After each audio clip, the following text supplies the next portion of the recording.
Hi, it's December 1st, and every year we do advent calendars, the chocolate ones. But poor Shanna and Jerry don't get one. I didn't send them one. But ever since Shanna and all the other kids were little, we read a story a day till Christmas. So here is your Advent story.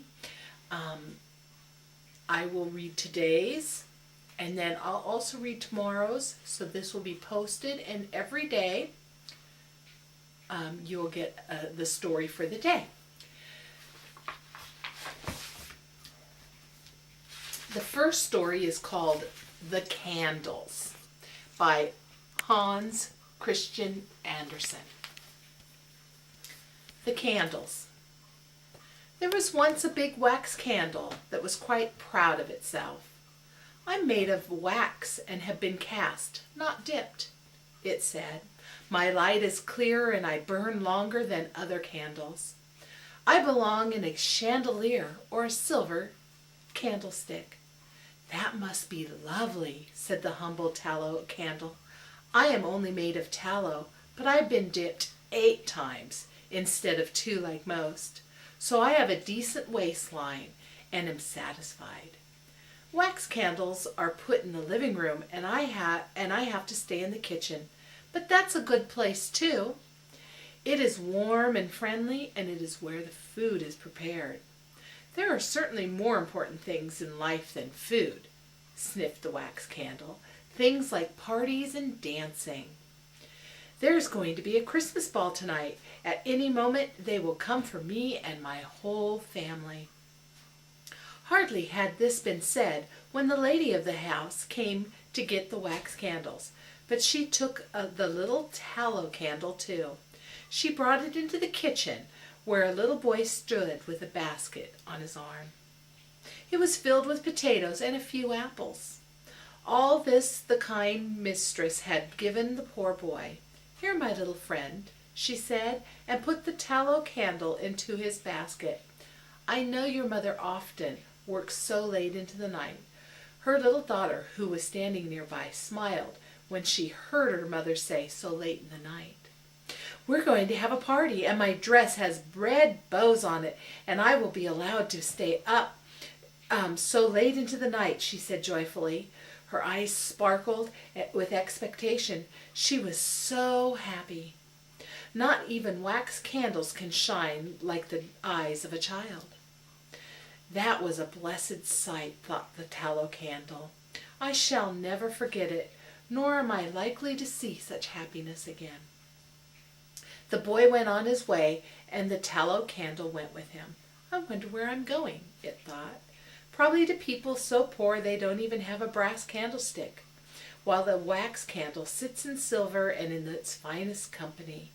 Well, it is my lot in life to be tallow and not wax. And the tallow candle was brought to the poor home where a widow lived with her 3 children. From their rooms, with their low ceilings and narrow windows, they could look across the street to the great house. God bless her who gave you this, said the boy's mother, when she saw the tallow candle. It will burn late into the night, and the candle was lit. In the rich house, the wax candles were also lit. From the windows their light fell out into the street. Coaches rumbled along the cobblestones as they arrived, bringing elegantly dressed guests, and soon music was heard.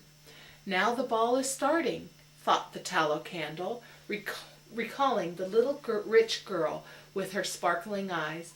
I shall never see eyes like those again. The youngest of the poor woman's children was a girl too.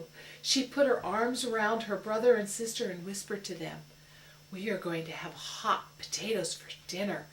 Her eyes looked bright and happy too, just as happy as the little girls across the street had looked when she spoke of her beaux. The table was set, the potatoes were eaten. How good they tasted, and then there were apples for dessert. The youngest child recited a little verse.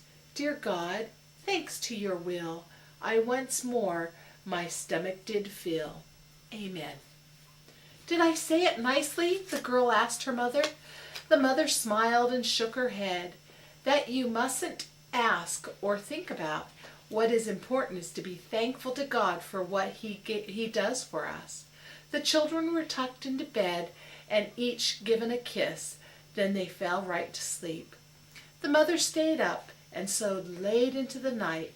She had to earn a living for herself and her children. Over in the house of the rich, the wax candles were still burning and music played. Above in the sky, the stars shone, and they shone as brightly on the poor home as on the rich one.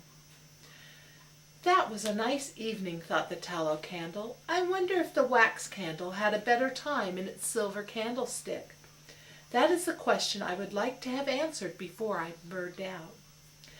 Then it thought of two equally happy faces, one shining in the light of the wax candles and the other in the light of the tallow one, and its flame danced brightly and even a bit proudly before its light disappeared forever into the darkness of the Christmas night.